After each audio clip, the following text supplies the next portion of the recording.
ഒരു കുട്ടി social commitment ഇറങ്ങി. നാളെ ഒരു രാഷ്ട്രീയ മുദ്രാവാക്യം ഉയർത്തിക്കൊണ്ട് അവൻ നാളെ ഒരു പ്രചാരണത്തിന് ഇറങ്ങിയാണ് 10 പേരെ കൂട്ടിക്കൊണ്ട്. ആദ്യം അവനെ തടയുന്നവരായിരിക്കും. നമുക്ക് സാധിക്കാൻ പറ്റുന്ന, നമുക്ക് ചെയ്യാൻ പറ്റുന്ന ഒറ്റ കാര്യം എന്ന് പറഞ്ഞാൽ, ഞാനിപ്പോൾ കടന്നു പോയിക്കൊണ്ടിരിക്കുന്ന സിറ്റുവേഷനും സ്ട്രെസ്സും മോനെ ഇതാണ്, ഇതിനെ ഞാൻ മാനേജ് ചെയ്ത് തരികയാണ്, ഐ നീഡ് സം ടൈം എന്നൊക്കെ എന്ന് പറഞ്ഞു കഴിഞ്ഞാൽ ഈ കാണുന്ന പൊട്ടിത്തെറികളൊന്നും അവനോടല്ല, അമ്മയുടെ തന്നെ സാഹചര്യത്തോടാണെന്ന് അവനൊന്ന് മനസ്സിലാക്കാൻ പറ്റും എന്നുള്ളതാണ് കാര്യം. അല്ലെങ്കിൽ അവൻ വിചാരിക്കുന്നത് എന്നോടുള്ള ദേഷ്യമാണ്. എൻ്റെ കൊച്ചത് കേൾക്കുന്നുണ്ടല്ലോ എന്നുള്ളതാണ് നമ്മുടെ ഏറ്റവും നല്ല ബെഞ്ചുമാർക്ക്. എൻ്റെ ഭാര്യ ഇത് കേൾക്കുന്നുണ്ടോ എന്നുള്ളത് നമ്മുടെ ഏറ്റവും നല്ല ബെഞ്ചുമാർക്ക്. ഒരു കാര്യം അതാണ്.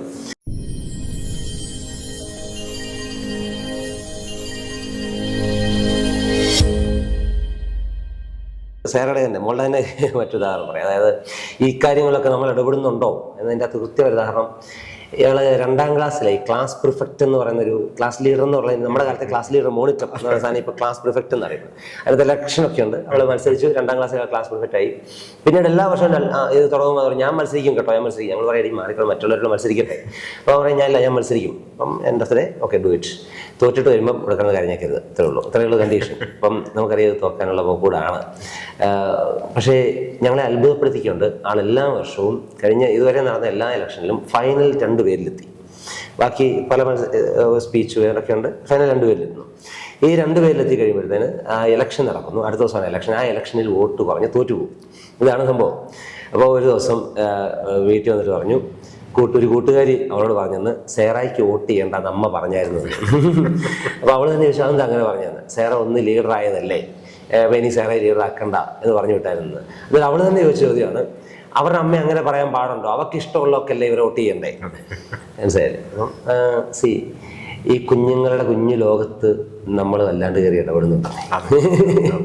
നമ്മൾ വിചാരിക്കുകയാണ് നമ്മൾ ഭയങ്കര, നേരത്തെ എന്താ പറഞ്ഞേ, സ്വാതന്ത്ര്യം നമ്മൾ പട്ടം പോലെ കൊടുക്കുന്നുണ്ടെങ്കിലും നൂല് കയ്യിൽ പിടിച്ചിട്ടാണ് നമ്മൾ പറയുന്നത്. അതെ, നമ്മൾ ഇടപെടുന്നുണ്ട്. നമ്മൾ ഭയങ്കര ക്രിയേറ്റീവായിട്ട് ഇടപെടുന്നു എന്ന് നമ്മൾ വിശ്വസിക്കുന്ന പല ഇടപെടലുകളും ഈ കുഞ്ഞുങ്ങളുടെ നിഷ്കളങ്ക ലോകത്തെ ഇല്ലാതാക്കുന്നുണ്ട്. തീർച്ചയായിട്ടും ഞാൻ സാറിന് ആദ്യം കണ്ടപ്പോൾ തന്നെ പറയണം എന്ന് മനസ്സിലാക്കിയ ഒരു കാര്യം, സാർ അത് ചെയ്യുന്നുണ്ട്. ഏറ്റവും കൂടുതൽ കൗൺസിലിംഗ് ഒരുപക്ഷെ വേണ്ടി വരുന്നത് പാരൻസിനാണെന്നാണ് എനിക്ക് തോന്നിയിട്ടുള്ളത്. കാര്യം ഇപ്പോഴത്തെ ഈ ജോലിയുടെ പ്രഷർ, ഇതിപ്പം മെയിലിനാണെങ്കിലും, പണ്ട് ഫീമെയിൽസ് എങ്കിലും അമ്മമാരെങ്കിലും വീട്ടിലുണ്ടായിരുന്നു. ഇപ്പം അമ്മമാരും അച്ഛന്മാരും ജോലി എടുക്കുകയും ജോലി സ്ഥലത്തു നിന്നുള്ള കണ്ടമാനം പ്രഷറും അതല്ലാതെയുള്ള ഇൻസ്റ്റാഗ്രാമിൽ നിന്നൊക്കെ കിട്ടുന്ന ഈ പറയുന്ന പ്രഷറും കമ്പാരിസണും എല്ലാം വീട്ടിൽ വേറെ ആരും ഇല്ല. വീട്ടിലും ഈ അങ്ങോട്ടും ഇങ്ങോട്ടും സംസാരിക്കാൻ ഈ 4 പേരോ അല്ലെങ്കിൽ 3 പേരോ മാത്രമുള്ള ഒരു വീട്ടിൽ ഈ പാരൻസിന്റെ പ്രശ്നങ്ങളും ഈ പാരൻസിന്റെ ഫ്രസ്ട്രേഷനും കുട്ടികളെ ബാധിക്കുന്നില്ലേ? ശരിക്കും ഫ്രസ്ട്രേഷൻ കുട്ടികളെ ഉറപ്പായിട്ടും ബാധിക്കുന്നുണ്ട്. അത് നമ്മൾ എത്ര ഹൈഡ് ചെയ്യാൻ ശ്രമിച്ചാൽ, എത്ര മാനേജ് ചെയ്യാൻ ശ്രമിച്ചാലും നമ്മുടെ മൂഡ് ഓഫുകൾ വീട്ടിൽ വളരുന്ന പെറ്റിനെ പറ്റി പറയുന്നത്, പട്ടിക്കുട്ടിയെ പറ്റി പറയുന്നത്, അതായത് നമ്മുടെ മൂഡ് മനസ്സിലാക്കാതെ നമ്മുടെ കുഞ്ഞുങ്ങൾക്ക് മനസ്സിലാവും. നമ്മുടെ മുഖം ഒന്ന് മാറിയിരുന്നാൽ ആ കുഞ്ഞുങ്ങളെ ഒന്ന് ചോദിക്കും, എന്ത് പറ്റി, മുഖം മാറിയിരിക്കുകയാണല്ലോ. നമ്മുടെ ടൂണിലെ മാറ്റങ്ങളെ അവർക്ക് മനസ്സിലാവും. നമ്മളിതിനെ മാനേജ് ചെയ്യാൻ ശ്രമിക്കുന്നുണ്ട്. ഇനി ഈ ഫ്രസ്ട്രേഷനും സ്ട്രെസ്സും ഇല്ലാത്തൊരു ലോകത്തോടൊക്കെ ഇനി ഒരു ജീവിതം സാധ്യമാണോ എന്നൊക്കെ ചോദിച്ചു കഴിഞ്ഞാൽ ഇനി നമ്മൾ ഗുഹാമനുഷ്യരാകേണ്ടി വരും. അതൊന്നും ഇനി സാധ്യമല്ല. നമുക്ക് സാധിക്കാൻ പറ്റുന്ന, നമുക്ക് ചെയ്യാൻ പറ്റുന്ന ഒറ്റ കാര്യം എന്ന് പറഞ്ഞാൽ, ഞാനിപ്പോൾ കടന്നു പോയിക്കൊണ്ടിരിക്കുന്ന സിറ്റുവേഷനും സ്ട്രെസ്സും മോനെ ഇതാണ്, ഇതിനെ ഞാൻ മാനേജ് ചെയ്ത് തരികയാണ്, ഐ നീഡ് സം ടൈം എന്നൊക്കെ എന്ന് പറഞ്ഞു കഴിഞ്ഞാൽ ഈ കാണുന്ന പൊട്ടിത്തെറികളൊന്നും അവനോടല്ല, അമ്മയുടെ തന്നെ സാഹചര്യത്തോടാണെന്ന് അവനൊന്ന് മനസ്സിലാക്കാൻ പറ്റും എന്നുള്ളതാണ് കാര്യം. അല്ലെങ്കിൽ അവൻ വിചാരിക്കുന്നത് എന്നോടുള്ള ദേഷ്യമാണ്. അപ്പം എനിക്ക് തോന്നുന്നത് ആ ഒരു അമ്മ ഇപ്പോൾ രാവിലെ ഓഫീസിൽ ചെല്ലുമ്പം ആ ഓഫീസിലെ മാനേജറിൽ നിന്ന് അപാരമായ പ്രഷർ ഉണ്ടാകുന്ന ഒരു അമ്മയ്ക്ക് തിങ്കളാഴ്ച രാവിലെ നല്ല സ്ട്രെസ് ഉണ്ടാവും, അല്ലേ? ആ ടെൻഷൻ്റെ പ്രൊജക്ഷൻ രാവിലെ തിങ്കളാഴ്ച രാവിലെ എഴുന്നേൽക്കുമ്പം തൊട്ടേ പല വിധത്തിൽ ഇങ്ങനെ വീട്ടിൽ കാണാം. ഈ സ്കെച്ച് പെന്നാരെ അവിടെ കൊണ്ടിട്ടെ അവിടെ തൊട്ട് ഇങ്ങനെ ചോദിച്ചു പോകുന്നത് മൊത്തം മാനേജരാണ്. പക്ഷെ ഇതൊരിക്കലൊരു ഒന്ന് തിരിച്ചറിയാനും ഇത് ഈ വീട്ടിലും സംസാരിക്കാനും പറ്റിയാൽ ആ തിങ്കളാഴ്ച രാവിലത്തെ അമ്മയുടെ മൂഡ് ഓഫ് കാണുമ്പോഴത്തെ കുഞ്ഞിന് മനസ്സിലാവും. അല്ല, അത് ഒഴിവാക്കാനാകാത്തതുമാണ് കാര്യം. അമ്മ അത് പറയാൻ പറ്റിയില്ലെങ്കിൽ അമ്മ വീണ്ടും സ്ട്രെസ്ഡ് ആവുകയാണ്. അപ്പൊ അത് മനസ്സിലാക്കുകയും അല്ലെങ്കിൽ ആ വീട്ടിൽ അത് സംസാരിക്കുകയും ചെയ്തു കഴിഞ്ഞിട്ടുണ്ടെങ്കിൽ, ഇപ്പൊ ഈ മൊബൈൽ ഫോണ് നമ്മൾ എല്ലാവരും പറയുന്ന ഒരു കാര്യമാണ് മൊബൈൽ അഡിക്ഷന്റെ കാര്യം. പക്ഷേ ഇപ്പോഴും വീടുകളിലത്തെ അവസ്ഥ എന്ന് പറയുന്നത് TV ഒരുമിച്ചിരുന്ന് കാണുന്നില്ല, ഒരുമിച്ചിരുന്ന് ഭക്ഷണം കഴിക്കുന്നില്ല. 3 പേരുണ്ടെന്നുണ്ടെങ്കിൽ 3 പേരും വൈകുന്നേരം വരുന്ന സമയത്ത് 3 മൊബൈൽ ഫോണിൽ കംഫർട്ടബിൾ ആയിട്ട് ഇരിക്കുകയാണ് ചെയ്യുന്നത്.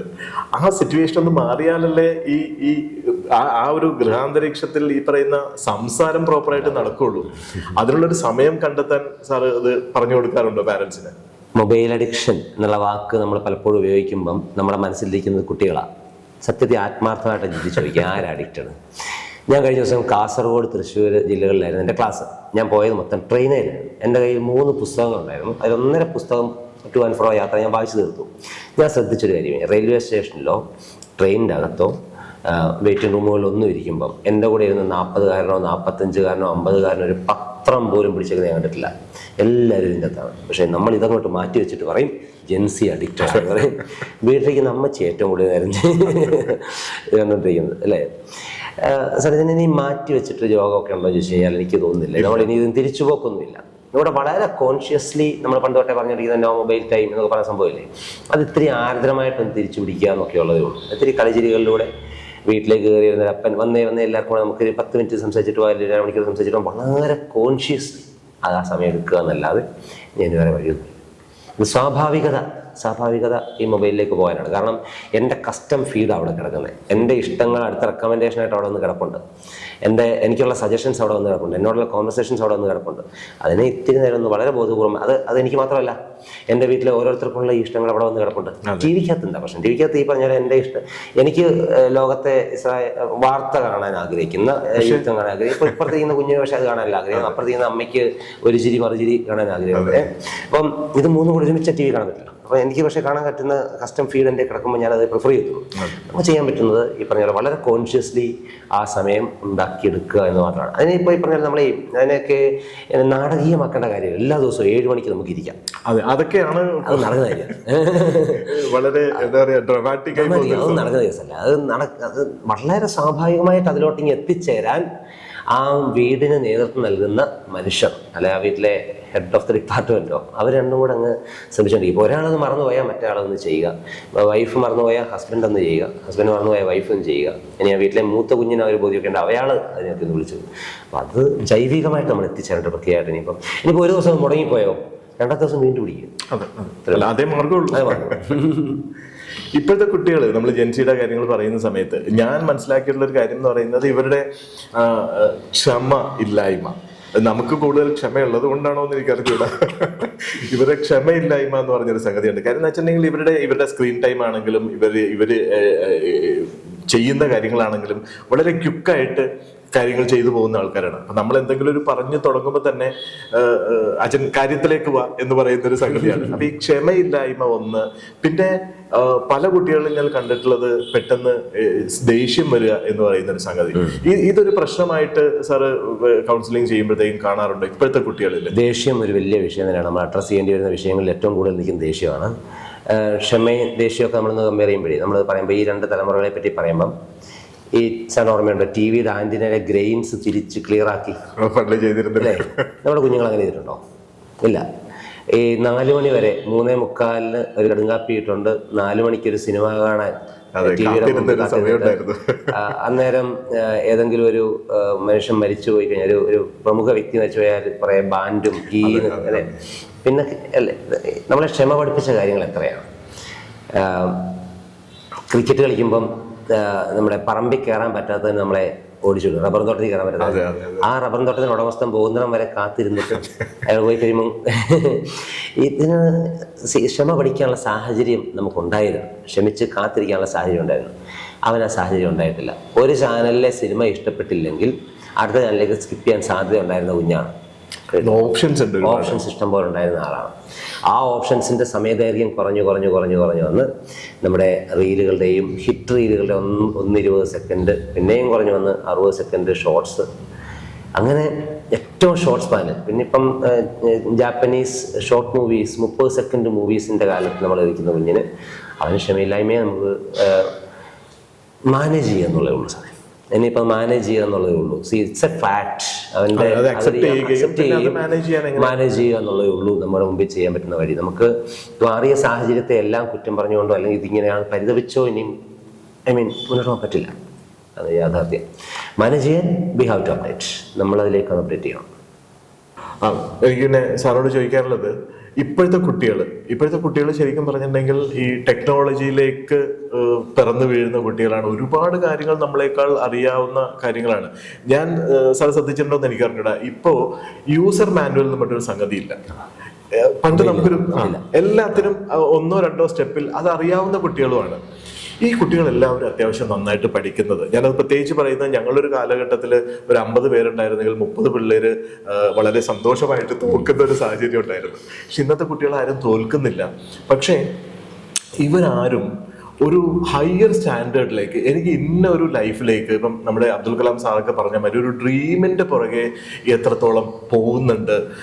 ലൈഫ് സെറ്റാക്കാം, അല്ലെങ്കിൽ പൈസ ഉണ്ടാവണം, അല്ലെങ്കിൽ വിദേശത്ത് സെറ്റിൽ ചെയ്യണം എന്ന് പറയുന്ന വളരെ സങ്കുചിതമായിട്ടുള്ള, ഇത് വളരെ സങ്കുചിതം ഞാൻ പറയുന്നില്ല, പക്ഷെ എന്നാലും അത്തരം ആഗ്രഹങ്ങളിലേക്ക് മാത്രം ഒതുങ്ങി പോകുന്നില്ല. ഒരു സൊസൈറ്റിയെ സംരക്ഷിക്കുന്ന അല്ലെങ്കിൽ ഒരു സോഷ്യൽ കമ്മിറ്റ്മെന്റോടുകൂടെ ആ കുട്ടികൾ, ഇപ്പോഴത്തെ കുട്ടികൾ വരുന്നില്ല. അതിനെന്തായിരിക്കും ഒരു റീസൺ?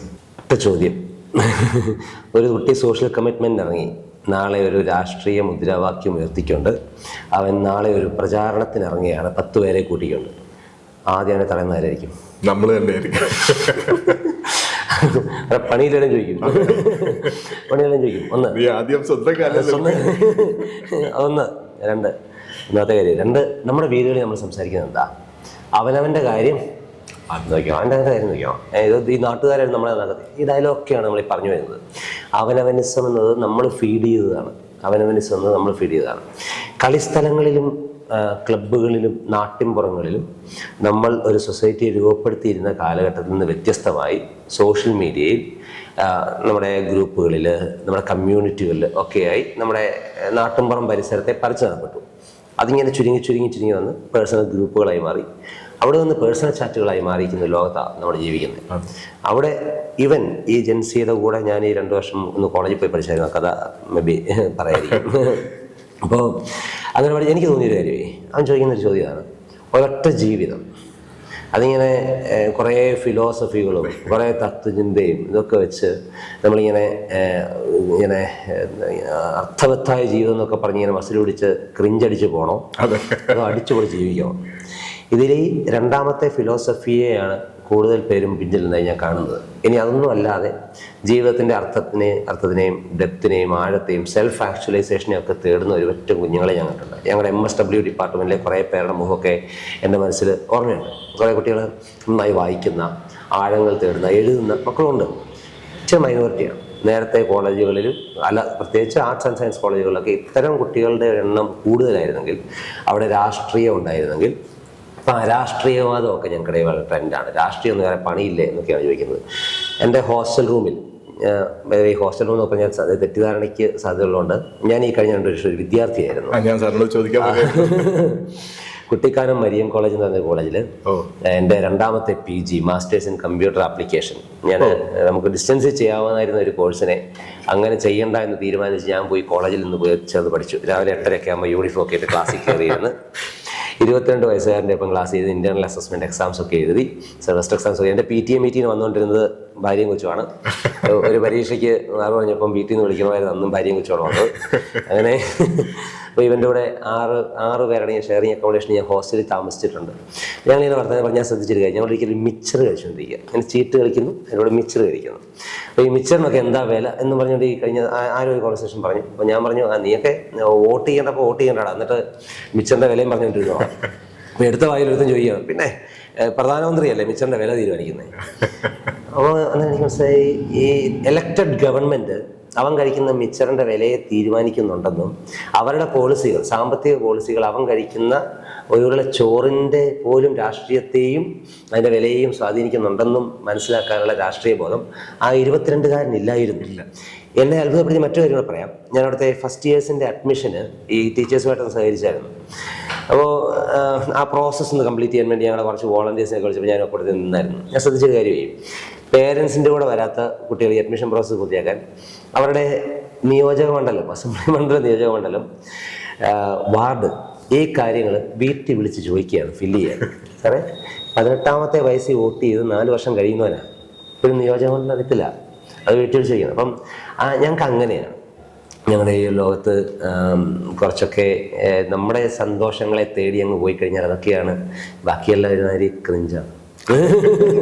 സാർ 2 ഭാഷ വേർഡ് യൂസ് ചെയ്തതുകൊണ്ടാണ് അതൊരു ജെൻസി വേർഡാണ് ശരിക്കും പറഞ്ഞിട്ടുണ്ടെങ്കിൽ.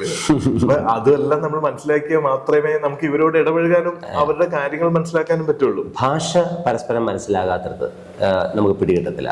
ഫോർ എക്സാമ്പിൾ, ഒരു കുഞ്ഞ് ഈ വീട് എന്തൊരു ഡാർക്ക് സീനാണ് എന്നൊരു കുഞ്ഞ് 2-3 പ്രാവശ്യം പറഞ്ഞു വെച്ചു. അതിനൊറ്റ അർത്ഥമുള്ള ആ വീട് അവനെ മടുപ്പിച്ചു തുടങ്ങിയിട്ടുണ്ട്. ശ്വാസം മനസ്സിലാവണം ഡാർക്ക് സീനാണെന്നുള്ള കാര്യം. അമ്മ വരുന്നുണ്ട് സ്കൂട്ടായിക്കോ എന്ന് പറഞ്ഞാൽ അമ്മ ഒന്ന് ലൈറ്റ് ഇട്ട് പോരുത്.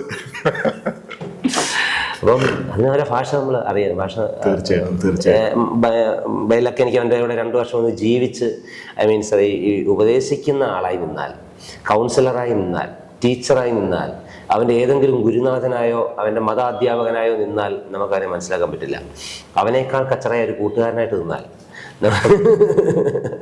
തീർച്ചയായിട്ടും ഞാനത് ആക്ച്വലി അങ്ങനെയാണ് ചെയ്തത്. അവനോടൊപ്പം ഒരു ഉപദേശവും ഇല്ലാതെ, ഒരു താരതമ്യങ്ങളും ഇല്ലാതെ അവൻ്റെ കൂടെ ഒരു മുതിർന്നയാൾ പഠിക്കുന്നു എന്ന് ഇങ്ങനെയൊക്കെ തോന്നലുകളെ ഒഴിവാക്കി ജീവിക്കാം. അങ്ങനെ 2 വർഷം ജീവിച്ചപ്പം അതിൻ്റെ ക്ലാസ്സുകൾ ഒരുപാട് സഹായിച്ചു.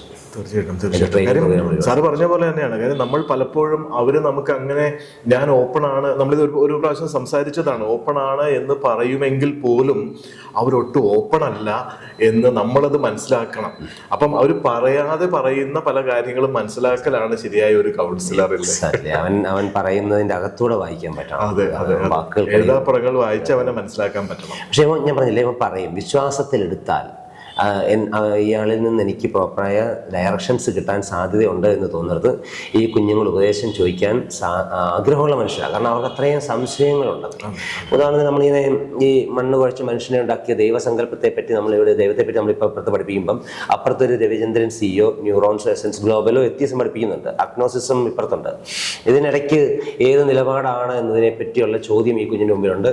അത് ചോദിക്കാൻ അവന് ആഗ്രഹമുണ്ട്. അത് തുറന്നു ചോദിച്ചാൽ അഹങ്കാരിയാണ് നീ എന്നുള്ള വാക്ക് കേൾക്കാതിരിക്കുന്നിടത്താണ് ചോദിക്കുകയും ചെയ്യും. ഇവിടെ തന്നെയാണ് നമ്മൾ ഈ ഇൻസ്റ്റാഗ്രാം നോക്കുന്ന സമയത്ത് സാറേ, നമ്മൾ നോക്കിയാൽ പോലും ഇതിങ്ങനെ എന്താ പറയാ കണ്ടിന്യൂസ് ഫ്ലോ പോലെ വന്നുകൊണ്ടിരിക്കുകയും ആവശ്യമുള്ളതും ആവശ്യമില്ലാത്തതും ഒരുപക്ഷെ ആവശ്യമില്ലാത്തതായിട്ടുള്ള ഒരുപാട് കാര്യങ്ങൾ നമ്മൾ ഇങ്ങനെ വായിച്ചുകൊണ്ടിരിക്കുകയും കാണുകയും ചെയ്യുന്ന സമയത്ത് എന്തിനൊക്കെ പറ്റിയിട്ടാണ് മെസ്സേജസ് വരുന്നത്? ഇതെല്ലാം ഈ കുട്ടികളും കാണുന്നതല്ലേ. അപ്പോൾ ഒരു തീരുമാനം എടുക്കാൻ ഇത് കാണുന്ന കുട്ടികളാണെങ്കിലും പാരൻസിനാണെങ്കിലും പല രീതിയിലുള്ള കൺഫ്യൂഷൻസ് ഉണ്ടാവുന്നുണ്ടാവില്ലേ? ഈ പേരൻറ്റിങ് വീഡിയോസ് പലപ്പോഴും പ്രശ്നം ഉണ്ടാകുന്നത് വെച്ചാൽ, ഞാനൊരു 10 സൈക്കോളജിക്കൽ ടേം ഈ കോൺവെർസേഷനിടെ ഉപയോഗിക്കുന്നു വെച്ചോ. എൻഡ് ഓഫ് ദ ഡേ ഞാൻ സംഭവമാണെന്നൊരു ഇമേജ് കൊടുക്കാൻ പറ്റും. പക്ഷേ ഇത് ഈ കാണുന്ന മനുഷ്യരിലുണ്ടാക്കുന്ന കൺഫ്യൂഷൻ ഉണ്ടല്ലോ, അത് ചെറുതല്ല.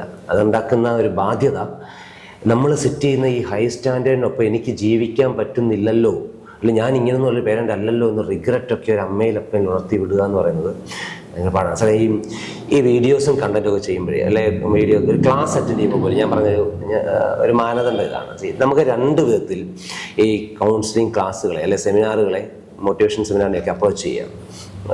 മോട്ടിവേഷൻ സെമിനാർ എന്നുള്ള വാക്ക് എൻ്റെ ഡിക്ഷണറി ഉള്ളതല്ല. ദ സോ കോൾഡ് മോട്ടിവേഷൻ സെമിനാറുകൾ അല്ലെങ്കിൽ ഓറിയന്റേഷൻ സെമിനാറുകൾ എന്നാണ് കൃത്യമായിട്ടാണുള്ള വാക്ക്, ഓറിയന്റേഷൻ സെമിനാർ. പക്ഷേ പോസ്റ്ററുകളിലല്ല ഈ മോട്ടിവേഷൻ സെമിനാർ പറഞ്ഞത്. അതുകൊണ്ട് ഞാൻ ആ വാക്ക് പറഞ്ഞത്. നമുക്ക് ജീവിതത്തിൽ നിന്ന് പറയാം. നമ്മൾ ജീവിച്ച ജീവിതത്തിൽ നിന്ന് നമ്മൾ കണ്ട, അറിഞ്ഞ, പഠിച്ച പാഠങ്ങളെ നമുക്ക് പറയാം. ഇതൊരു വഴി. 2, നമ്മൾ വായിച്ച പുസ്തകങ്ങളിൽ നിന്നോ നമ്മൾ അറ്റൻഡ് ചെയ്ത ക്ലാസ്സുകളിൽ നിന്നോ പോയിന്റ് കുറിച്ചെടുത്ത് പറയാം. ഞാൻ പലപ്പോഴും ശ്രദ്ധിച്ചിട്ടുള്ള കാര്യം, ഒരു സംഭവം, ഒരു കോമഡി പറയാം. ഒരു മനുഷ്യൻ എൻ്റെ ക്ലാസ് അറ്റൻഡ് ചെയ്തു. അദ്ദേഹം ഒരു ട്രെയിനറായിരുന്നു. ഇദ്ദേഹം ഒരു ക്ലാസ് കഴിഞ്ഞിട്ട് എന്നോട് വിളിച്ചു ചോദിച്ചാണ്, സാറേ ഇന്ന ഭാഗത്ത് വരുമ്പോൾ സാർ ഒരു കോമഡി പറയുമായിരുന്നല്ലോ, അതെന്താന്ന്. ക്ലാസ്സിൽ എനിക്ക് ഭയങ്കര അത്ഭുതം തോന്നി. ഞാൻ ഈ മനുഷ്യനോട് ദേഷ്യപ്പെട്ടു. ഞാൻ പറഞ്ഞു, എന്താ സാറേ, ഹൃദയം കൊണ്ട് മനുഷ്യനെ തൊടാനുള്ള ശ്രമം സാർ നടത്തുക. സാറിൻ്റെ ജീവിതത്തിൽ ഇതുപോലെ കോമഡികൾ കുറേ ഉണ്ട്, അതിനടുത്ത് നമുക്ക് നോക്കി വെക്കാമോ? ഇല്ലാത്തടത്തെല്ലാം ഉണ്ടല്ലോ. നമ്മൾ എവിടെയൊക്കെയോ വായിച്ച പുസ്തകങ്ങളിൽ നിന്ന് നീ മനുഷ്യരുടെ മുന്നിലേക്ക് ഹൈ സ്റ്റാൻഡേർഡുകളെ സെറ്റ് ചെയ്യുമ്പം, വലിയ സ്റ്റാൻഡേർഡ് സെറ്റ് ചെയ്യുമ്പോൾ നമ്മൾ പ്രതീക്ഷിക്കാത്ത റിഗ്രറ്റുകളാണ് ഇവരുടെ മുന്നോട്ട്. എനിക്ക് തോന്നുന്നത് നമ്മുടെ സെമിനാർ കഴിഞ്ഞ് പോകുമ്പം ഈ മനുഷ്യൻ അവൻ്റെ സാധ്യതകളെ അഞ്ഞു പുൽകാനുള്ള തയ്യാറെടുപ്പോട് കൂടി പോകണം. എനിക്ക് ഈ മോട്ടിവേഷണൽ സ്പീക്കേഴ്സിനെ കുറിച്ചിട്ടാണ്. ഈ ഇൻസ്റ്റാഗ്രാം തുറന്നു കഴിഞ്ഞിട്ടുണ്ടെങ്കിൽ ഫുൾ മോട്ടിവേഷണൽ സ്പീക്കേഴ്സാണ്. ഇത് കാണുന്നത് മുഴുവൻ പാരൻസ് ആണ്. ഈ പാരൻസിന് ഇത് കിട്ടുന്ന കൺഫ്യൂഷൻസും ഇത് അവരിൽ ഉണ്ടാക്കുന്ന പ്രതീക്ഷകളും അവർ ചെയ്യാൻ ഉദ്ദേശിക്കുന്ന കാര്യങ്ങളും അല്ലെങ്കിൽ അവരവരുടെ കുട്ടികളിൽ അത് കാണാൻ ആഗ്രഹിക്കുന്ന കാര്യങ്ങളും അതില്ലാതെ വരുമ്പോൾ ഉണ്ടാവുന്ന സെറ്റ് ബാക്കുകളെല്ലാം ഇത് ഒരുപാട് കൺഫ്യൂഷൻസ് ഉണ്ടാക്കുന്നുണ്ട്. ശരിക്കും ഈ മോട്ടിവേഷൻ ഈ സ്പീക്കേഴ്സ് പറഞ്ഞുകൊണ്ട് ഇറങ്ങുന്ന ആൾക്കാർ വളരെ സയന്റിഫിക്കലി ചെയ്യുന്ന ആൾക്കാരാണോ, അതോ അവരുടെ ഫാമിലിയിൽ ഉണ്ടാവുന്ന പ്രോബ്ലംസ് എല്ലാം മറച്ചു വെച്ചുകൊണ്ട് അവര് മറ്റത് എന്തെങ്കിലും പറയുകയാണോ ഉപദേശിക്കുകയാണോ എന്ന് എനിക്ക് പലപ്പോഴും തോന്നിയിട്ടുണ്ട്. അങ്ങനത്തെ ചില സംഭവങ്ങളോട് ഉണ്ടായതിന്റെ ബാക്ക്ഡ്രോപ്പിൽ കൂടെ ആയിരിക്കും സാറ് ചോദിച്ചത്. ഈ കഴിഞ്ഞ ഇടയിലെല്ലാം പ്രത്യേകിച്ച് ഒരു ഫാമിലി കപ്പിൾ കൗൺസിലിംഗ് നടത്തിക്കൊണ്ടിരുന്ന ആളുകൾ തമ്മിലടിക്കുകയൊക്കെ ചെയ്ത ആ സന്ദർഭങ്ങളിലൊക്കെ ആ ഒരു വിഷയത്തെ ഞാനും ഫോളോ അപ്പ് ചെയ്തിരുന്നു. അന്നേരം എല്ലാം ഈ മോട്ടിവേഷൻ സ്പീക്കിങ്ങിനെയൊക്കെ ഒരുപാട് താറടിച്ചുള്ള കമൻറ്റുകളൊക്കെ ഞാൻ കണ്ടിരുന്നു. നമുക്ക് ഓരോന്നായിട്ട് തന്നെ അപ്രോച്ച് ചെയ്യാനെങ്കിൽ ഒന്ന്, ഈ മോട്ടിവേഷണൽ സ്പീക്കിംഗ് വർക്കൗട്ട് ആവുമോ, അല്ലെങ്കിൽ ഇതൊക്കെ വല്ല ആവശ്യമുണ്ട്, ഇതൊക്കെ ആർക്കും വലിയ പ്രയോജനം ചെയ്യുമോ? ഇതാണ് ഇതിൻ്റെ ഒന്നാമത്തെ ഒരു ഭാഗം എന്ന് ചെയ്യുമോ. ആളുകൾ ഒത്തിരി ചോദിക്കുന്ന കാര്യം, ഇതൊക്കെ പറ്റുന്ന വല്ല ഗുണമുണ്ടോ? നമ്മൾ സൈക്കിൾ പഠിച്ചുകൊണ്ടിരുന്നപ്പം സാറാണ് സൈക്കിൾ പഠിച്ചുകൊണ്ടിരുന്നപ്പം ആദ്യത്തെ പ്രാവശ്യം വീണു, രണ്ടാമത്തെ പ്രാവശ്യം വീണു. ഇങ്ങനെ ചില ആളുകൾ തന്നെത്താൻ എഴുന്നേറ്റ് വീണ്ടും സൈക്കിൾ ഓടിച്ച് പഠിച്ചു. ഇൻട്രിൻസിക് മോട്ടിവേഷൻ, അവൻ്റെ ഉള്ളിൽ നിന്ന് ആ സൈക്കിൾ ഓടിച്ച് പഠിക്കാനുള്ള മോട്ടിവേഷൻ ധാരാളം ഉണ്ടായിരുന്നു. ഇൻട്രിൻസിക് മോട്ടിവേഷൻ, അങ്ങനെയുള്ള ആളുകളുണ്ട്. ഇതിനെ ഇൻട്രിൻസിക് മോട്ടിവേഷൻ എന്ന് പറയും. ചില കുട്ടികളോട് നമ്മൾ സാരമില്ല, കുഴപ്പമില്ല, നമ്മൾ വീണെന്നിരിക്കും, പക്ഷെ എഴുന്നേറ്റ് ചോദിക്കുന്നത് കുഴപ്പമില്ല, ഇത് ഇങ്ങോട്ട് നോക്കിയിട്ട് ഓടിച്ചേ. എക്സ്ട്രിൻസിക് മോട്ടിവേഷൻ, പുറത്തുനിന്ന് നമ്മൾ കൊടുക്കുന്ന മോട്ടിവേഷൻ. ഇനി പഠിച്ചുകൊണ്ടിരുന്ന കാലത്തോട്ട് പോവാം. 10ാം ക്ലാസ്സിലേക്ക് 9ാം ക്ലാസ്സിലേക്ക് ഇത്തിരി ഉഴപ്പിയ കാലഘട്ടം വല്ലതും ജീവിതത്തിൽ ഉണ്ടായിട്ടുണ്ടെങ്കിൽ എനിക്കുണ്ടായിട്ടുണ്ട്. തീർച്ചയായിട്ടും. നമ്മുടെ സ്റ്റാഫ് റൂമിലേക്ക് ഒരു ടീച്ചർ വിളിക്കും, നമ്മുടെ പ്രിയപ്പെട്ട ടീച്ചർ. എനിക്കതൊരു മലയാളം ടീച്ചറായിരുന്നു. ടീച്ചർ വിളിച്ചിട്ട് പറയും, എടാ നീ ഇങ്ങനൊന്നും അല്ലായിരുന്നല്ലോ, എന്നിട്ട് പഠിച്ചുകൊണ്ടിരുന്നല്ലേ, എന്ത് ക്യാരിബറുള്ള ചേർക്കനാ, ഇങ്ങനെ ഉഴപ്പില്ല കേട്ടോ, ഓക്കെ, എന്താ പ്രശ്നം, ഇപ്പം എന്താ പ്രശ്നം, എന്താ പഠിക്കാൻ പറ്റാതെ, ഇങ്ങനൊന്നും അല്ല, ഇതൊന്നും അല്ല മോനെ എന്ന് പ്രതീക്ഷിക്കുന്നത് കേട്ടോ. ആ ടീച്ചറിൻ്റെ ആ സ്നേഹപ്രകടനം, ടീച്ചർ എന്നിൽ നിന്ന് പ്രതീക്ഷിക്കുന്ന ഇതല്ലെന്ന്, എനിക്കിതിനപ്പുറത്തേക്ക് സാധിക്കുമെന്നുള്ള ആ വാക്കുകൾ എന്നെ സ്വാധീനിച്ചിട്ടുണ്ട്. Personally motivation from external sources worked for me. എനിക്ക് വർക്കൗട്ടായിട്ടുണ്ട്. എനിക്ക് പിന്നെ ഇൻട്രൻസിക്കലി ഞാൻ ഉള്ളിൽ നിന്ന് ഞാൻ ഒത്തിരി മോട്ടിവേറ്റഡ് ആയിരുന്നു. വീഴാനുള്ള ഒരുപാട് സാഹചര്യങ്ങൾ ജീവിതത്തിൽ ഉണ്ടായിരുന്നിട്ടും അങ്ങനെ വീഴുന്നില്ല എന്ന് തീരുമാനിച്ചിരുന്ന ഒരാൾ കൂടിയായിരുന്നു. അപ്പോൾ എൻ്റെ ഉള്ളിൽ ഇൻട്രൻസിക് മോട്ടിവേഷനോടൊപ്പം തന്നെ പുറത്തുനിന്ന് ഈ സ്ട്രോക്കുകളെല്ലാം വർക്കൗട്ടായിട്ടുണ്ട്. ഇനി ഇതേ കാര്യം ഈ പറഞ്ഞ ടീച്ചർ ഒരു കുട്ടിയെ വിളിച്ച് പറയുന്നു, അതൊന്നിൽ കൂടുതൽ ആളുകളുണ്ട്, 5 പേരുണ്ട്, 10 പേരുണ്ട്, അവരോട് ഇങ്ങനെ പറയും. ആ സമയത്ത് ഒരു സെമിനാറായി മാറും, ആ സമയത്ത് ഒരു മോട്ടിവേഷൻ ക്ലാസ് ആയി മാറും. അങ്ങനെയാണിത്. ഇതിൻ്റെ പ്രോസസ്സിനെ ഇങ്ങനെ എടുത്താൽ മതി. അപ്പോൾ ഇനി എല്ലാവർക്കും ഈ മോട്ടിവേഷൻ സെമിനാർ ആവശ്യമുണ്ടോ? വേണ്ടെന്നേ. ചിലർക്ക് ഹൈലി ഇൻട്രൻസിക്കലി മോട്ടിവേറ്റഡ് ആണ്. ഓക്കെ, എല്ലാവർക്കും ഇത് വർക്കൗട്ട് ആവുമോ? ഇല്ല. നമ്മൾ ഓടാൻ നിൽക്കുകയാണെന്ന് കരുതുക, ഓടാൻ നിൽക്കുന്നു, ഒരു ഫയർ മറ്റേ റെഡി 1 2 3 സ്റ്റാർട്ട് പറയുന്നു. ചില ഓടാൻ നിൽക്കുന്ന ആൾ ഒരു സ്റ്റെപ്പ് എടുത്ത് മുന്നോട്ട് വെക്കുന്നത് കരുതുക. ഇയാൾ യഥാർത്ഥത്തിൽ പ്രോഗ്രസ് ചെയ്തോ? ഇല്ല, അവിടുന്ന് അനങ്ങിയിട്ടേ ഉള്ളൂ, ഒന്ന് അനങ്ങിയിട്ടേ ഉള്ളൂ അല്ലേ. അയാൾ പ്രോഗ്രസ് ചെയ്തത് എവിടെയാ? ആ രണ്ടാമത്തെ ചുവടുവെടുത്ത് വെച്ചപ്പോഴാണ്. വെടിവെക്കുക അല്ലെ 1 2 3 എന്ന് പറഞ്ഞത് ഒരു മോട്ടിവേഷൻ സ്പീക്കറാണെങ്കിൽ ആദ്യ ചുവടെടുത്ത് വെക്കുക എന്നത് നമ്മൾ ആ സ്പീച്ച് കേട്ട് നമ്മൾ എടുക്കുക തീരുമാനമായിട്ട് എടുക്കുക. ആ തീരുമാനം നമ്മളെ ഒന്ന് അലക്കി, ഒന്ന് കുലുക്കി. ഓക്കെ, ആ തീരുമാനത്തിൻ്റെ മേൽ നമ്മളെടുത്ത ആക്ഷൻ, പ്രവൃത്തി, അതാണ് ഈ രണ്ടാമത്തെ ചുവട്. അതാണ് നമ്മളെ മുന്നോട്ട് കൊണ്ടുപോയത്.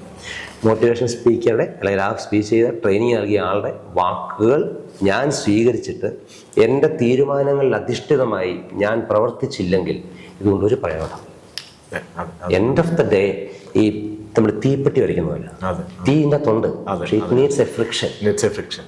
അത് തരാൻ മാത്രമാണ് ശരിക്കും പറഞ്ഞ മോട്ടിവേഷൻ. പക്ഷേ അതിനോട് കൂട്ടി പറയേണ്ട ഒരു കാര്യം എന്ന് പറയുന്നത്, നമ്മൾ ഇത് കുറെ കൂടി പേഴ്സണലൈസ്ഡ് അല്ലേ. നമ്മൾ ശരിക്കും പറഞ്ഞിട്ടുണ്ടെങ്കിൽ ഒരാളെ മോട്ടിവേറ്റ് ചെയ്യാൻ അല്ലെങ്കിൽ അയാളെ പേഴ്സണലായിട്ട് അറിഞ്ഞ് നമ്മൾ പറയുന്ന ഒരു കാര്യത്തിന് പകരം നമ്മൾ ലോകത്തിലുള്ള ചില വലിയ എക്സാമ്പിൾസ് എടുത്ത് പറയുകയും ഒരു വലിയ ക്ലാസ് ആയിട്ട് ചെയ്യുന്നത് കൊണ്ട് എന്തെങ്കിലും ഗുണമുണ്ടെന്ന് എനിക്ക് തോന്നിയിട്ടില്ല. രണ്ടു വിധത്തിനെ കൺസീവ് ചെയ്യാൻ തോന്നുന്നത്. ഈ ഒരു കമ്പനികളുടെ HR ഡിപ്പാർട്ട്മെന്റ്, അവിടെ HR മാനേജർ ഉണ്ടാവും. ഇത്തിരി ഡൗണായി നിൽക്കുന്ന ഒരു എംപ്ലോയിയെ HR മാനേജർ വിളിച്ച് എന്ത് പറ്റി, എന്താണ് പ്രശ്നം, എന്താണ് നേരിടുന്ന പ്രശ്നങ്ങൾ എന്നൊക്കെ ചോദിക്കാം. ഇത് ഒരുതരം ഒരു പേഴ്സണൽ മോട്ടിവേഷനാണ്. ഒരു 100 പേരെ 150 പേരെ ഒരുമിച്ചിരുത്തിയിട്ട് അവർക്ക് ഒരു ഇയർ ആരംഭിക്കുമ്പം അവരിത്തിരി ഹൈ ആയിക്കോട്ടെ, അവർക്ക് പുതിയ ലക്ഷ്യത്തിലോട്ടൊന്ന് മൂവ് ചെയ്യാനുള്ള ഇൻസ്പിറേഷൻ ആയിക്കോട്ടെ, ഒരു കമ്പനിയുടെ പുതിയ പോളിസി ഇൻസ്റ്റാൾ ചെയ്യുമ്പം ആ പോളിസി ഏറ്റെടുക്കാൻ ഒരു ആർജവം ഉണ്ടായിക്കോട്ടെ എന്ന് കരുതി ഒരു ആളുകൾ വെക്കുമ്പോൾ അത് സെമിനാറായി മാറും. Both works. പക്ഷെ രണ്ട് ഉദ്ദേശമാണ്. ഇനി രണ്ടാമത് ചോദിച്ചൊരു ചോദ്യം കൂടെ അതിൻ്റെ അഡ്രസ് ചെയ്യാം. ഈ മോട്ടിവേഷൻ സെമിനാർ ഉടായിപ്പാണോ? പച്ചയ്ക്ക് അതല്ലേ ചോദിച്ചേ, അത് കുറച്ച് പോളിഷ് ചെയ്തെന്നല്ലേ ഉള്ളൂ. ഈ പേഴ്സണൽ ലൈഫ് എന്നൊക്കെ അല്ലേ, പേഴ്സണൽ ലൈഫ് വ്യക്തിപരമായ തോൽവികളെ മാറ്റിവെച്ചിട്ടാണോ ആളുകൾ എന്ന് പറയുന്നത് എന്നൊരു സംഭവം ഉണ്ടായിരുന്നു. എനിക്ക് 2-3 ഭാഗമായിട്ട് ഞാനതിനെ ഒന്ന് ആൻസർ ചെയ്യാൻ കരുതുന്നത്. ഒന്ന്, ധാർമ്മികമായ ഒരു ഉത്തരവാദിത്വമുണ്ട് ഈ പറയുന്നയാൾക്ക്, പ്രസംഗിക്കുന്നയാൾക്ക് അയാൾ ജീവിക്കുന്ന ജീവിതമേ പറയാവൂ എന്നത്. എൻ്റെ ക്ലാസ്സുകളിൽ ഞാൻ പുലർത്തുന്നൊരു മിനിമം, എന്നോട് തന്നെ പുലർത്തുന്നൊരു നീതി അതാ. എനിക്ക് പറ്റാത്തൊരു കാര്യം എൻ്റെ പേരൻറ്റിങ് ക്ലാസ്സുകളിലോ എന്തിനേറെ യൂത്തിൻ്റെ ക്ലാസ്സിലോ എനിക്ക് പറ്റാത്തൊരു കാര്യവും ഇന്നുവരെ പറഞ്ഞിട്ടില്ല എന്നുള്ളത്. അതിന് ഏറ്റവും നല്ല സാക്ഷി എൻ്റെ ഭാര്യയും മോളുവാണ്. അവരും കൂടെ ഇരിപ്പുണ്ട് എൻ്റെ ക്ലാസ്സിൽ. അപ്പോൾ എനിക്ക് പറയാൻ പറ്റില്ലോ. അതാണ് നമ്മുടെ ഒരു നല്ല ബെഞ്ച് മാർക്ക്. അതാ എൻ്റെ കൊച്ചത് കേൾക്കുന്നുണ്ടല്ലോ എന്നുള്ളതാണ് നമ്മുടെ ഏറ്റവും നല്ല ബെഞ്ച് മാർക്ക്. എൻ്റെ ഭാര്യ ഇത് കേൾക്കുന്നുണ്ടല്ലോ എന്നുള്ളത് നമ്മുടെ ഏറ്റവും നല്ല ബെഞ്ച് മാർക്ക്. ഒരു കാര്യം അതാണ്. അവിടെ നമ്മളെ അറിയുന്ന കൂട്ടുകാരില്ലേ, നമ്മളെ അറിയുന്ന കൂട്ടുകാർ, അവർ ഇങ്ങനെ എടുത്തിട്ട് ഒന്നും അല്ലല്ലോടെ അല്ലേ, ഇതൊരു സാധ്യതയാണ്. അപ്പം ഒരു ധാർമ്മിക ഉത്തരവാദിത്വം ഉണ്ടോ എന്ന് ചോദിച്ചാൽ ഉറപ്പായിട്ടും ഉണ്ട്, ധാർമ്മിക ഉത്തരവാദിത്വം ഉണ്ട്. ഇനിയും എൻ്റെ mother side, truth is truth regardless of the speaker. For example, ഒരു നല്ല മദ്യപാനം പറയാം മദ്യം ആരോഗ്യത്തിന് ഹാനികരമാണ്. അയാൾ പറഞ്ഞത് തെറ്റാണോ? അല്ല. Truth is significant regardless of the speaker. നമ്മുടെ ഓപ്ഷനാണ്. അയാൾക്ക് വേണമെങ്കിൽ അതിൽ നിന്ന് അയാളുടെ ജീവിതമായിട്ട് കമ്പയർ ചെയ്ത് ഇയാളൊന്നും ജീവിക്കുന്ന ജീവിതം അല്ലോണ്ട് ഞാൻ എടുക്കുന്നില്ല, പോയി. അതെ, പക്ഷെ പറയുന്നത് സത്യമാണ് എന്ന് മനസ്സിലാക്കാം. ആ സാധനം എടുക്കാം, വേണമെങ്കിൽ അതിനെ എടുക്കാം. അതൊരു സാധ്യതയാണ്, അത് സാധ്യതയാണ്. ധ്യാൻ ശ്രീനിവാസൻ, ജോസഫ് അന്നംകുട്ടി, 2 പേരെ നമുക്ക് ചുമ്മാ നിർത്തി വെക്കാം. ആളുകൾക്ക്, നമ്മുടെ ഈ ആളുകൾക്ക്, പിള്ളേർക്ക് കൂടുതൽ ഇഷ്ടം ആരെയാണെന്നാ സാർ കരുതുന്നേ? എക്സാക്ട്ലി. കാരണം എന്താ, ധ്യാൻ ഉപദേശിക്കുന്നില്ല. ധ്യാൻ ഒരിടത്ത് ഉപദേശിക്കുന്നത് മാത്രമല്ല, ധ്യാൻ സ്വയം വൾണറബിൾ ആയിട്ടാണ് കാണിച്ചിരിക്കുന്നത്, അല്ലേ? നമ്മുടെ എല്ലാ ഫ്ലോസും ഉള്ളൊരു മനുഷ്യനാണ്. ജോസഫ് അന്നംകുട്ടിയുടെ കമന്റ് ബോക്സിന് താഴെ അയാളെ സ്നേഹിക്കുന്ന മനുഷ്യരോടൊപ്പം കുറെ കമന്റ് ഉണ്ട്. അവൻ മോട്ടിവേഷനോട് ഇച്ചിരി മോശമായൊരു വാക്ക്, അത് അല്ലെ, ഒന്ന് മ്യൂട്ട് ചെയ്തേക്കണേ, ഇച്ചിരി മോശമായ വാക്കാം. അപ്പം അങ്ങനെ വിളിക്കും. അവൻ മോട്ടിവേഷൻ ഭാര്യ വിതർന്നു, നന്മ മരം. ഇയാൾ മോശമായിട്ട് എന്തെങ്കിലും പറഞ്ഞു? നമുക്ക് ജനറലി ഈ ഉപദേശിക്കുന്ന നമ്മളെക്കാൾ ഹയർ മോറൽ സ്റ്റാൻഡേർഡ്സ് നമ്മൾ അഡ്വൈസ് ചെയ്യുന്ന മനുഷ്യരോട് നമുക്കൊരു ദേഷ്യം തോന്നുന്നുണ്ട്. അത് മനുഷ്യൻ്റെ ഒരു സ്വാഭാവികതയാണ്, നമുക്കുണ്ട്. കാരണം എന്താ പറയുക, അയാൾ നമ്മൾ ജീവിക്കാത്ത ജീവിതത്തിൻ്റെ സാധ്യതകളെ ഓർമ്മിപ്പിച്ചു, നമ്മളെ ചലഞ്ച് ചെയ്തു. ഈ ദേഷ്യമായിരുന്നു നമ്മുടെ ക്ലാസ് ടീച്ചറിനോട് നമ്മളുണ്ടായത്. നമ്മുടെ മോറൽ സയൻസ് ടീച്ചറോട് നമുക്കുണ്ടായത് ഈ ദേഷ്യമാണ്. നമ്മുടെ പള്ളിയിലെ അത്യാവശ്യം പ്രസംഗം വൈദികനോട് നമുക്കുണ്ടായ ദേഷ്യം ഇതാണ്. മനസ്സിലല്ലേ? ഇതിന് കാരണം കമ്പാരിസണാണ്.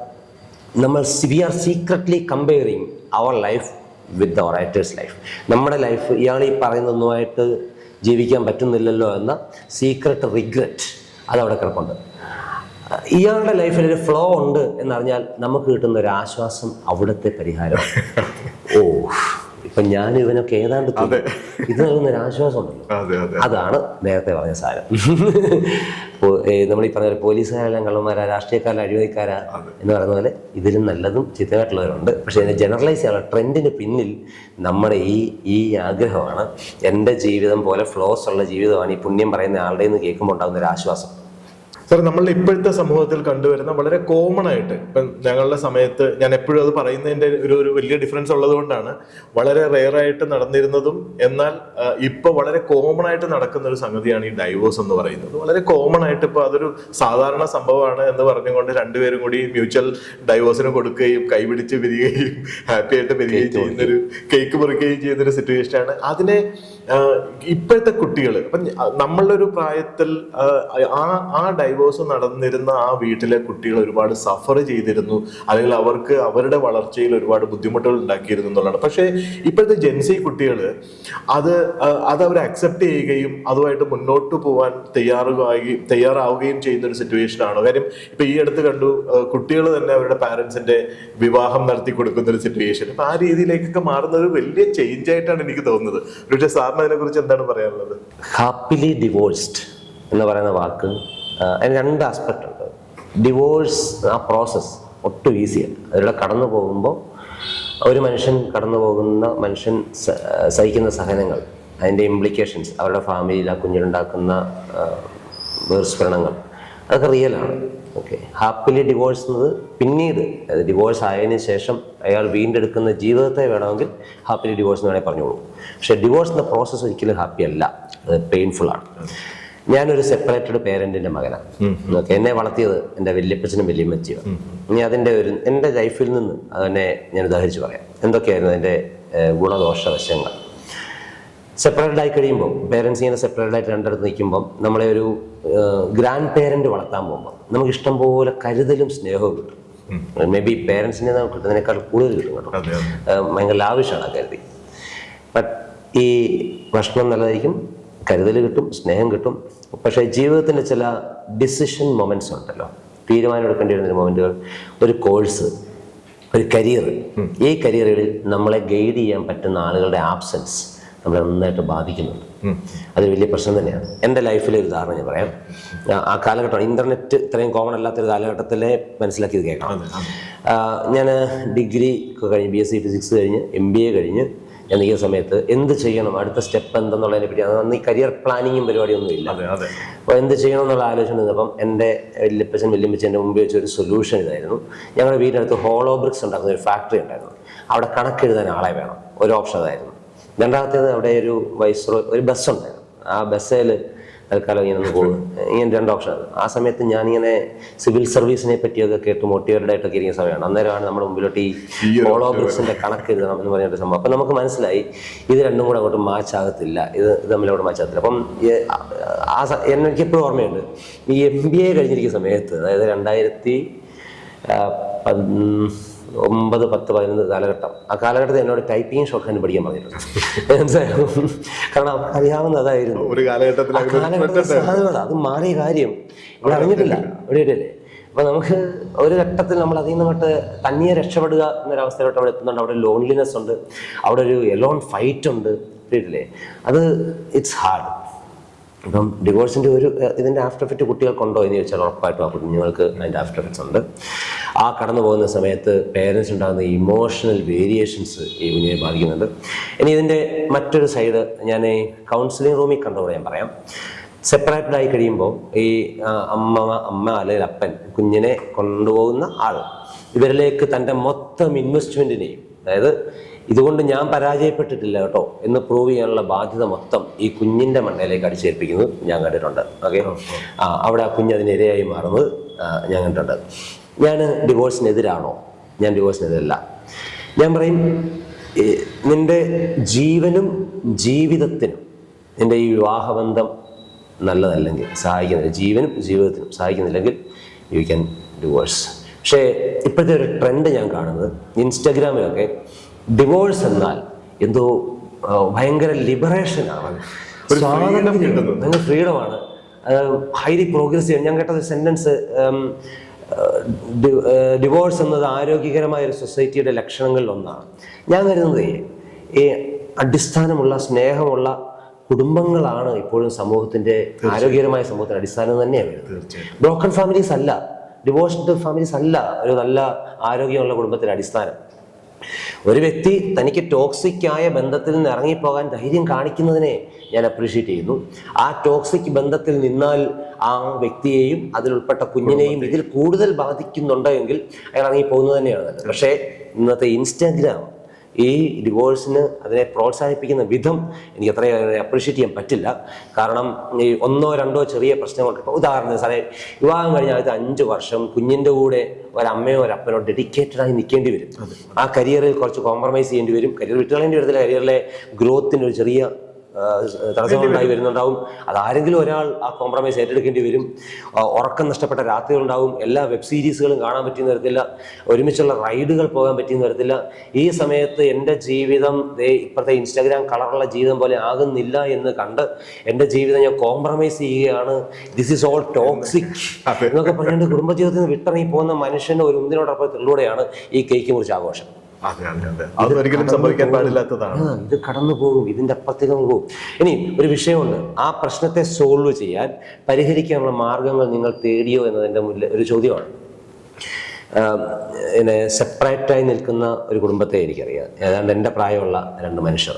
ഇവർക്കിടയിൽ സെപ്പറേഷൻ നടന്നു കഴിഞ്ഞപ്പോൾ ആ സെപ്പറേഷനിൽ പോകുന്ന ഇടപെടാൻ ഞാനാണ് നിയോഗിക്കപ്പെട്ടത്. നമ്മൾ ഈ ഇടപെട്ടു എന്ന് പറഞ്ഞാൽ പെട്ടു അപ്പം അങ്ങനെ ഇടപെട്ട് നിൽക്കുമ്പോൾ ഞാൻ ശ്രദ്ധിച്ചു രണ്ട് കാര്യങ്ങൾ. ഒന്ന്, ഈ റെഡ് സിഗ്നൽസ് വരാൻ തുടങ്ങിയത് ഇപ്പോഴൊന്നും അല്ലായിരുന്നു, നാളുകളായി. രണ്ടുപേരും ഹൈലി എഡ്യൂക്കേറ്റഡ് ആണ്, രണ്ടുപേരും നല്ല ഹൈ പ്രൊഫഷൻ നിൽക്കുന്നതാണ്, മാസ്റ്റർ ഡിഗ്രിയുള്ള ഹൈ പ്രൊഫഷനുള്ള പ്രൊമോഷൻസ് കിട്ടിയ നല്ല സാലറിയുള്ള ഈ ഒരു മെട്രോ സിറ്റിയിൽ ജീവിക്കുന്ന രണ്ട് മനുഷ്യർ. ഒരു സെർച്ചിൽ 10 കിലോമീറ്റർ ചുറ്റളവിൽ 10 കൗൺസിലേഴ്സിനെ കിട്ടാൻ സാധ്യതയുള്ള മനുഷ്യർക്ക് ഈ പ്രശ്നങ്ങളെ അതിജീവിക്കാൻ ഒരു കൗൺസിലേഴ്സിന് എടുത്ത് പോകാൻ പറ്റിയിട്ടില്ല.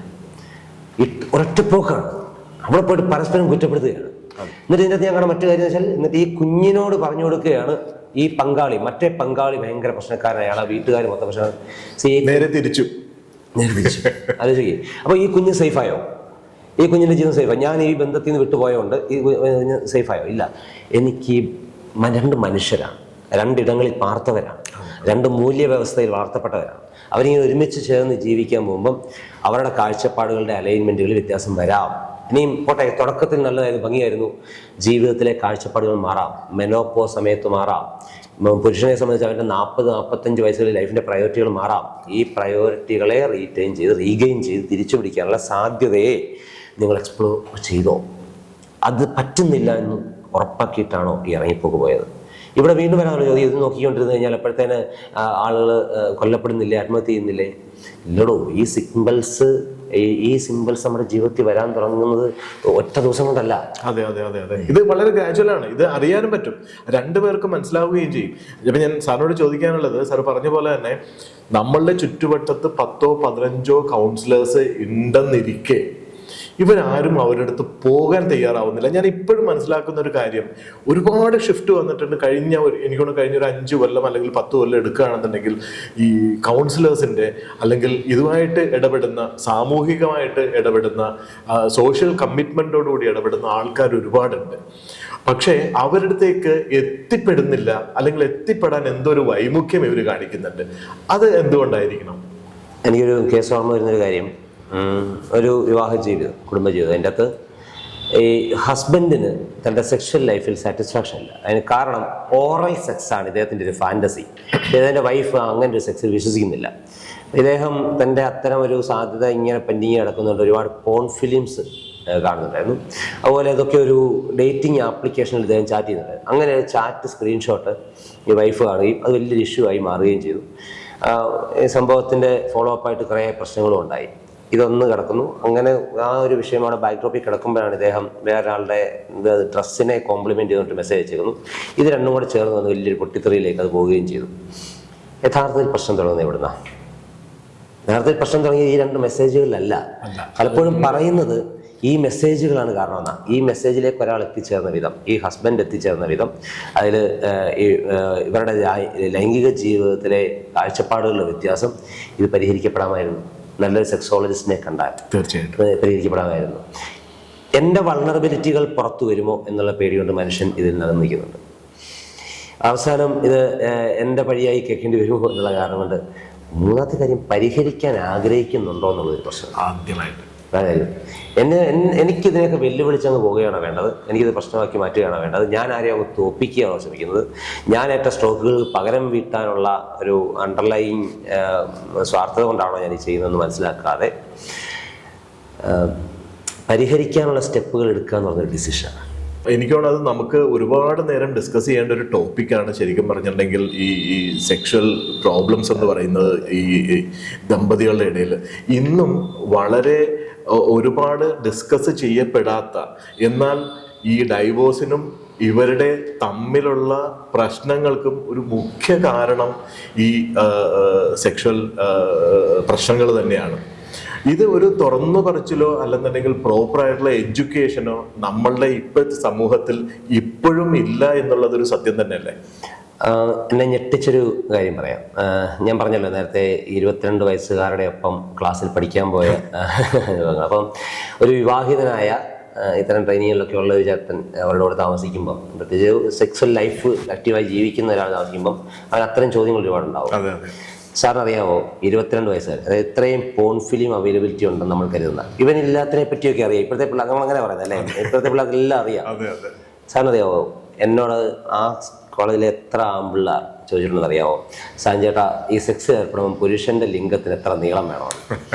ഞാൻ അങ്ങനെയല്ല അത് വർക്ക് ചെയ്യുന്നേ, അത് അങ്ങനെയല്ല അതങ്ങനെയല്ല മോനെ, നിനക്ക് നിന്റെ ശരീരത്തിന് അനുപാതികമായ നീളവും ബലവും ഒക്കെ ഉണ്ട്, അതൊന്നും നീ പേടിക്കണ്ട. ഞാൻ പറഞ്ഞത് എൻ്റെ പൊന്ന് സാഞ്ചേട്ടാ ജോണി സീൻസിനൊക്കെ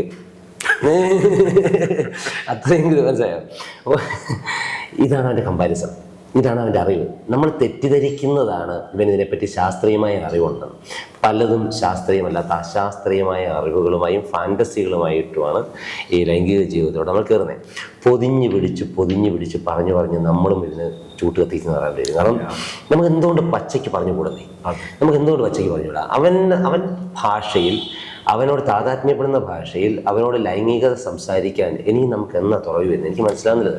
നമുക്കിങ്ങനെ പൊതിഞ്ഞു പിടിച്ച് ശരീരത്തിലെ ഹോർമോണുകളെ പറ്റിയൊക്കെ പറഞ്ഞു അവനൊന്നും കേൾക്കണ്ട, അവന് കേൾക്കേണ്ടത് ഇങ്ങനെ കുറേ ഡയറക്റ്റ് ഡൗട്ടാണ്. ഒന്ന് മാസ്റ്റർബേഷൻ ഒക്കെ ആണോ, അത് ചെയ്യാൻ പാടുണ്ടോ, അത് ചെയ്ത പാപമാണോ, തെറ്റുണ്ടോ, അതുകൊണ്ട് ശരീരം മെലിയുമോ, അവൻ്റെ കുറേ സംശയങ്ങളാണ്. ഇനി എന്താണ്, എനിക്ക് ഡ്രീം ഇജാക്കുലേഷൻ, സ്വപ്നസ്ഖലനം എന്തുകൊണ്ടുണ്ടാകുന്നു, മോർണിംഗ് ഇറക്ഷൻ എന്തുകൊണ്ടുണ്ടാകുന്നു, ഡയറക്റ്റ് ക്വസ്റ്റ്യൻസാണ്. ഇതിന് നമ്മൾ ഈ പറഞ്ഞ പോലെ 12 വയസ്സാകുമ്പോൾ നിന്റെ തലച്ചോറിൽ ഈ ഗ്രന്ഥികൾ ഉൽപ്പാദിപ്പിക്കപ്പെടുകയും അതൊന്നും അതിനാവശ്യമില്ല. ഡയറക്റ്റ് ചോദ്യങ്ങൾ, ആ ചോദ്യങ്ങളെ ഡയറക്റ്റ്ലി ഉത്തരം പറയാൻ, നേരെ ചൊവ്വേ ഉത്തരം പറയാൻ. മോനെ രാവിലെ എഴുന്നേറ്റ് മോർണിംഗ് ഇറക്ഷൻ ഉണ്ടാകുമ്പോൾ നീ നേരെ ബാത്റൂമിലേക്ക് ഓടി മാസ്റ്റർബേറ്റ് ചെയ്താൽ അത് നിനക്ക് ശീലമാകും.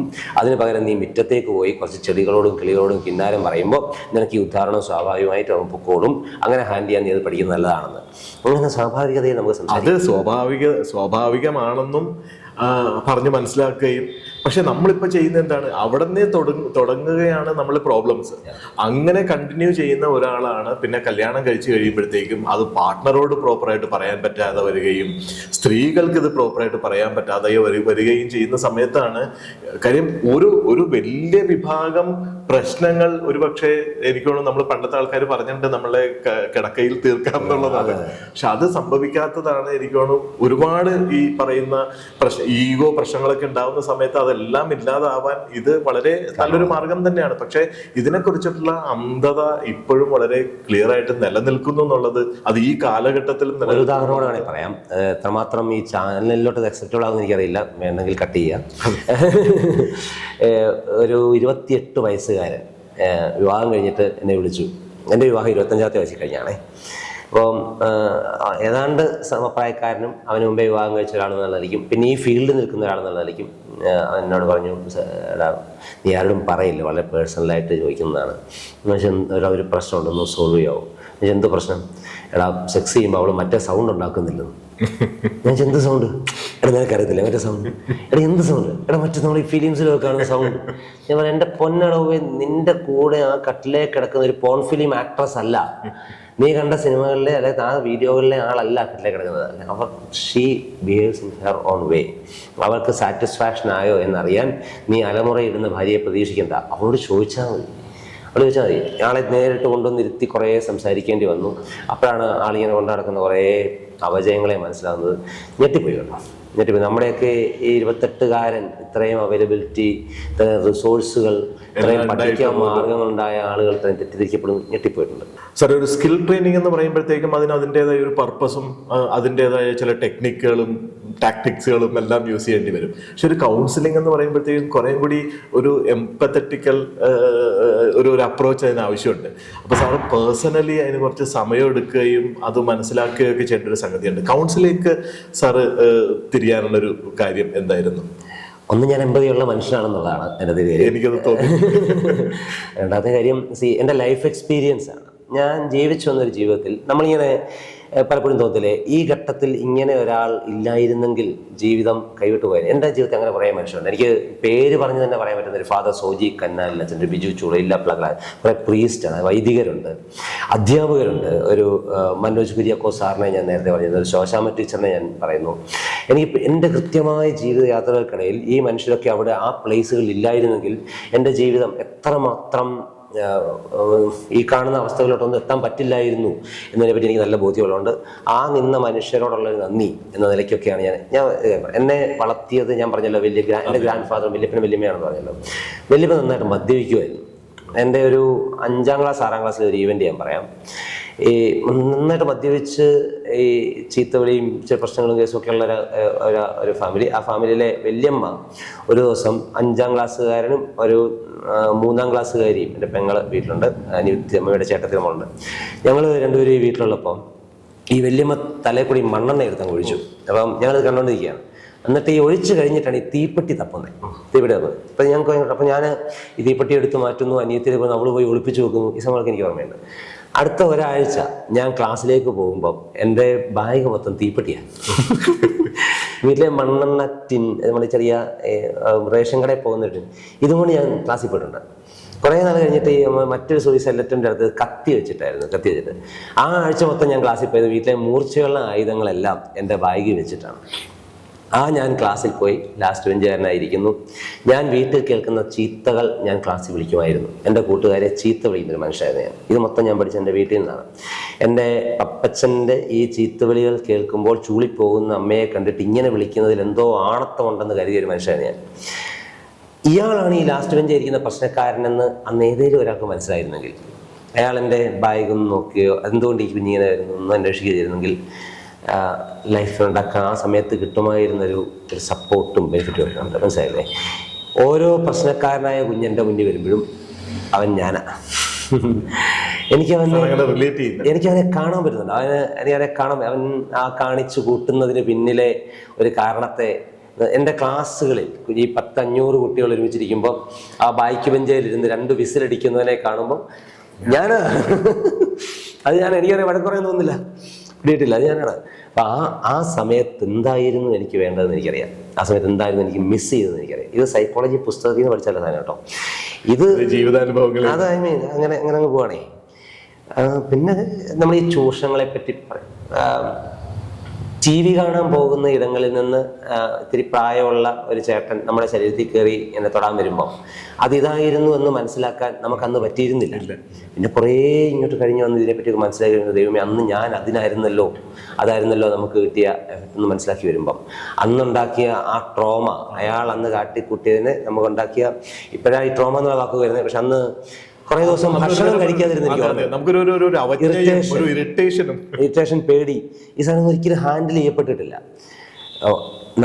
നല്ല വായന ഉണ്ടായിരുന്നുകൊണ്ട്, ഒരു സ്പിരിച്വൽ ലൈഫ് ഉണ്ടായിരുന്നുകൊണ്ട്, ഒരു റിലീജിയസ് പ്രസ്ഥാനത്തിൻ്റെ, ഞാനിവിടെ ഈ യുവജന പ്രസ്ഥാനം നിങ്ങളുടെ മക്കളെയൊക്കെ ഇത്തരം വേദികളിൽ, റിലീജിയസോ സാമൂഹികമായ വേദികളിലൊക്കെ പാർട്ടിസിപ്പേറ്റ് ചെയ്യിപ്പിക്കുന്നതിൻ്റെ ഒക്കെ ആവശ്യകത ഞാൻ പറയുന്നത്. ഇങ്ങനെയുള്ള കുറേ ഹീലിങ്ങുകളൊക്കെ അവിടെ നടക്കും. ഇതിനൊക്കെ ഭാഗമായി ഇരുന്നത് കൊണ്ട് മാത്രം വീണ്ടെടുക്കപ്പെടുകയോ നേരെ നിൽക്കുകയോ ചെയ്ത മനുഷ്യനായ അതിൻ്റെ ഒരു നന്ദിയാണ്. അതുകൊണ്ട് തന്നെയാണ് സാറിൻ്റെ ഓരോ പരിപാടികളിലും കുട്ടികളായിട്ട് സംവദിക്കുന്ന സമയത്ത് വളരെ ക്ലിയർ ആയിട്ട് ഇമോഷണലി, വൈകാരികമായിട്ട് പെരുമാറാനും അവരെ അതിലേക്ക് വലിച്ചടുപ്പിക്കാനും പറ്റുന്നത്. ഞാൻ ഒരു കാര്യം കൂടി ചോദിച്ചോട്ടെ, നമ്മളുടെ ഈ ജുവനൈൽ ഹോംസിൽ സാർ അങ്ങനെ എന്തെങ്കിലും ചെയ്യുന്നുണ്ടോ? കാര്യം ജുവനൈൽ ഹോംസിൽ എത്തപ്പെടുന്ന കുട്ടികളുണ്ട്, അവരിൽ നിന്ന് പിന്നൊരു തിരിച്ചുവരവ് വലിയ ബുദ്ധിമുട്ടാണ്. അപ്പം അത് തിരിച്ചു വരാൻ അവരെ സാധാരണ കുട്ടികൾക്ക് അനുഭവിക്കുന്നതിനേക്കാൾ കൂടുതൽ ട്രോമയും പ്രശ്നങ്ങളും ഉള്ളത് കൊണ്ടായിരിക്കണം ഒരുപക്ഷെ അവരതങ്ങനെ സംഭവിച്ചതും. പിന്നെ ലൈഫിലേക്ക് തിരിച്ചു വരല് ഒരുപാട് സപ്പോർട്ട് ഉണ്ടെങ്കിൽ മാത്രമേ സാധ്യമാവുള്ളൂ. സാർ അങ്ങനെ എന്തെങ്കിലും എനിക്ക് ഇതുവരെയുള്ള സാധ്യതകൾ കിട്ടിയിട്ടില്ല, അങ്ങനെ ഓപ്പർച്യൂണിറ്റി ഒന്നും കിട്ടിയിട്ടില്ല. ഉണ്ടെങ്കിൽ വില്ലിംഗ്ലി ചെയ്യുന്ന എനിക്കൊരു മടിയില്ല. ജുവനൈൽ ഹോമിനെ പറ്റി ഞാൻ ഈ കഴിഞ്ഞ കേട്ടോണ്ട് ഞാൻ ശ്രദ്ധിച്ചൊരു ആ ചോദ്യം ചോദിച്ചപ്പോൾ എൻ്റെ മനസ്സിൽ കൂടെ പോയതേ, ഞാൻ വായിച്ച പുസ്തകം അരുന്ധതി റോയുടെ Mother Mary comes to me. ഞാൻ ലാസ്റ്റ് വായിച്ചു വെച്ചൊരു പുസ്തകമാണ്. ഞാനിങ്ങനെ വായിച്ചു വന്നപ്പോഴൊക്കെ എനിക്ക് തോന്നിയൊരു കാര്യം, ഈ അരുന്ധതി റോയ് എന്ന് പറയുന്ന ആൾ ഇങ്ങനെ ഒരു സോഷ്യൽ ന്യൂയിസൻസായോ ക്രിമിനലായോ മാറാതെ ഒരു ക്രിയേറ്റീവ് ഔട്ട്പുട്ടിലൂടെ അവരിങ്ങനെ കോൺട്രിബ്യൂട്ട്, അവരുടെ ഉള്ളിലെ എനർജി, ആ മുറിവുകളെ അവരിങ്ങനെ ക്രിയേറ്റീവ് ഡൈവേർഷൻ നടത്തിയില്ലായിരുന്നെങ്കിൽ ഷി വുഡ് ഹാവ് ബീൻ അറിയാനേ. അപ്പൊ എന്ത് ലക്കിലാണ് ചില മനുഷ്യർ ഈ വഴുതലിലൂടെ ഇങ്ങോട്ടും സേഫായിട്ട് പോകുന്നത് ഞാനിങ്ങനെ ആ പുസ്തകം വായിച്ചപ്പോൾ ആലോചിക്കുകയായിരുന്നു. അപ്പൊ അതിനോടുകൂടെ തന്നെ ഈ കമ്പിളിക്കണ്ടത്തെ കൽപ്പരണികളുടെ മേരിയെ വായിച്ചത്. അപ്പൊ ഞാൻ അല്ലെങ്കിൽ ഈ ചില മനുഷ്യർ സമയാസമയങ്ങളിൽ ജീവിതത്തിൽ ഇടപെടുമ്പോൾ ഈ വഴുക്കുള്ള പാതയിലൂടെ വളരെ സ്ലിപ്പറി സ്ലോപ്പിൽ കൂടെയൊക്കെയാണ് നമ്മളെപ്പോലെ ഈ മിടുക്ക് പറയുന്ന, മാഹാത്മ്യം പറയുന്ന, ട്രെയിനിങ്ങുകൾ നടത്തുന്ന ഈ മനുഷ്യൻ ഈ സ്ലിപ്പറി സ്ലോപ്പിൽ കൂടെ ഭാഗ്യത്തിന് രക്ഷപ്പെട്ടതാണ്. ഭാഗ്യം കൊണ്ട്, ആ ഭാഗ്യം ഇല്ലാത്തതുകൊണ്ട് മാത്രം ഇപ്പുറത്തോട്ട് വീണുപോയ കുറേ മക്കളുണ്ട്. എന്തും ചെയ്യാൻ പറ്റുമെങ്കിൽ നമ്മൾ ചെയ്യും. തീർച്ചയായിട്ടും. എന്തായാലും ഇത്രയും നേരം ഞങ്ങളുടെ കൂടെ സംസാരിച്ചിരുന്നതിന് ഒരുപാട് നന്ദി.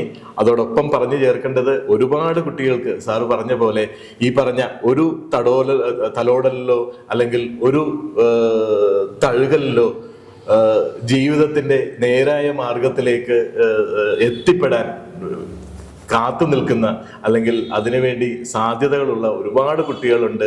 അവിടെയെല്ലാം സാറിൻ്റെ കയ്യൊപ്പുകൾ എത്തട്ടെ, സാറിൻ്റെ കണ്ണിൻ്റെ ദൃഷ്ടി അവിടെ പതിയട്ടെ എന്നുകൂടെ ആശംസിച്ചുകൊണ്ട് thank you so much. Thank you very much. Boho മീഡിയയുടെ പ്രവർത്തനങ്ങളെല്ലാം അഭിലഷണീയമാണ്, നല്ലതാണ്. ഈ പ്രയത്നങ്ങൾ തുടരുക. Congratulations and best wishes. വീണ്ടും വീണ്ടും എനിക്കോട് ഒരുപാട് സംസാരിക്കാനുണ്ട്. അപ്പൊ ചില ടോപ്പിക്കുകളെ പറ്റി സാറിനോട് സംസാരിച്ച് തുടങ്ങിയപ്പോഴത്തേക്കാണ്. അപ്പൊ ഇനിയൊരു ടോപ്പിക്കായിട്ട് നമുക്ക് വളരെ അടുത്ത് തന്നെ കാണണം എന്നും കൂടി പറഞ്ഞുകൊണ്ട് താങ്ക് യു സോ മച്ച്.